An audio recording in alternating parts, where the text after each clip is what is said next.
بسم اللہ الرحمن الرحیم۔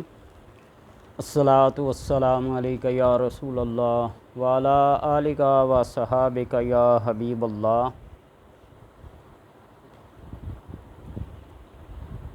یوں تو جہنم کے بے شمار عذاب ہیں، اس کی وادیاں ہیں، اس کے دروازے ہیں، اس کے دروگے ہیں، اور سب سے بڑی بات علیہ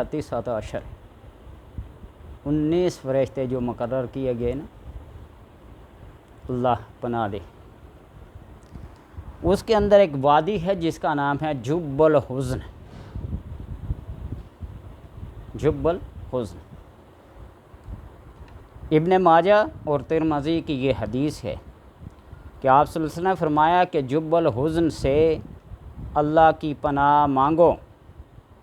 صحابہ اکرام نے پوچھا یا رسول اللہ صلی اللہ علیہ وسلم، جب الحزن ہے کیا؟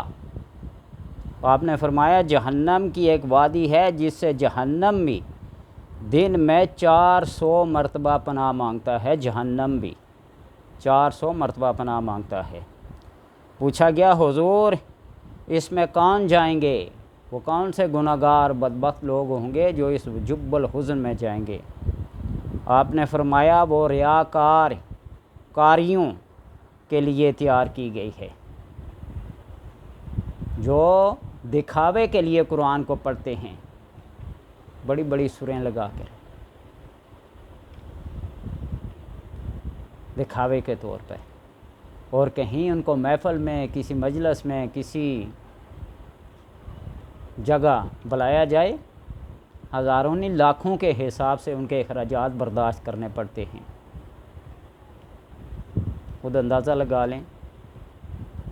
بہرحال جو اپنے اعمال کی نمائش کرتے ہیں اور اللہ تعالیٰ کے یہاں سب سے زیادہ ناپسندیدہ ایسے کاری ہیں جو ظالم حاکموں سے میل جول رکھتے ہیں۔ ہمارے ہاں بھی کچھ ایسے ہیں۔ اللہ تبارک و تعالیٰ ایسی وادیوں کے عذاب سے، ایسی جہنم کی ہولناکیوں سے سب کو حفظ و اپنا امان میں رکھے۔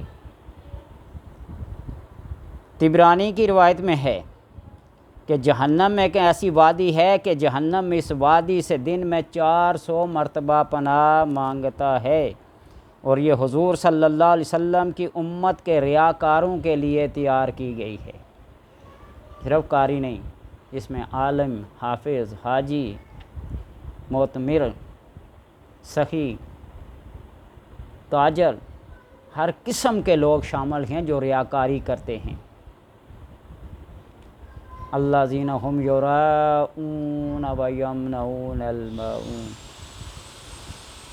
تو ایسے لوگوں سے اللہ کی پناہ۔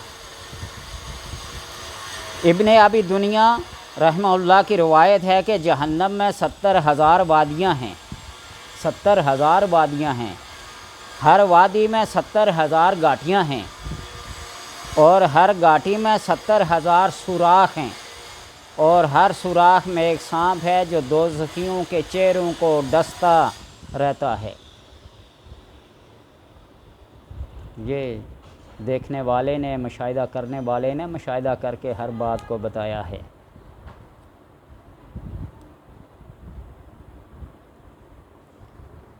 اور 70,000 یہ وادیاں، 70,000 گھاٹیاں، ہر 70,000 میں گھر، ہر گھر میں 70,000 مکان، اور ہر 70,000 مکان میں کنویں، ہر کنویں میں 70,000 اژدہا ہے، اور ان میں کافر، منافق اور ان تمام کا عذاب پائے بغیر نہیں رہ سکے گا۔ یہ ہیں وہ جہنم کی وادیاں جو ریاکاروں کے لیے۔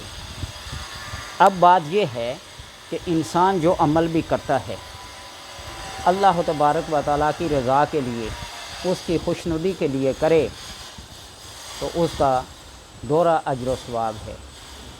اگر وہ دکھاوے کے لیے کرتا ہے، لوگوں کے درمیان شہرت حاصل کرنے کے لیے، بلے بلے کرنے کے لیے، تو وہ تو ہوگی دنیا میں، آخرت میں تو اس کا کچھ بھی نہیں ہے۔ ہر وہ کام جس میں ریاکاری کا شائبہ تک بھی ہو، اللہ تبارک و تعالیٰ اس کے منہ پر دے مارتا ہے، اس کی عبادات، اس کے صدقات، اس کے خیرات، ہر چیز۔ تو اس لیے کوشش اور محنت یہ ہونی چاہیے کہ ہر کام میں اللہ تبارک و تعالیٰ کی رضا ہو۔ جو شخص صبح اٹھتے ہی ردیت بے قضائے کا، مولا میں تیری رضا پہ، تیری قضا پہ خوش ہوں، رضیت باللہ ربًا وبالاسلام دینا وبمحمد نبی صلی اللہ علیہ وسلم، جو اللہ کے رب ہونے پہ راضی رہا، جو دین اسلام کے ہونے پہ راضی رہا، اور محمد صلی اللہ علیہ وسلم کے نبی ہونے پہ راضی رہا، اللہ تبارک و تعالیٰ ان کو تمام آفات سے، بلیات جہنم کی دوستیوں کی وادیوں سے، گھاٹیوں سے، اژدہوں سے، سوراخوں سے محفوظ رکھے گا۔ رضا صرف اللہ کی ہو، کہتے ہیں نا رب راضی تو جگ راضی، رب کی رضا اگر نہیں ہے تو کچھ بھی نہیں ہے۔ تو اس لیے اپنے اعمال میں، اپنے کردار میں، اپنے اخلاص میں، اپنے ہر چیز میں اللہ تبارک و تعالیٰ کی رضا کو شامل حال رکھو۔ اللہ تبارک و تعالیٰ ہر مصیبت، ہر آفت، ہر گھاٹی، ہر وادی کے عذاب سے، دکھ سے، حزن سے، جبن سے محفوظ فرمائے گا۔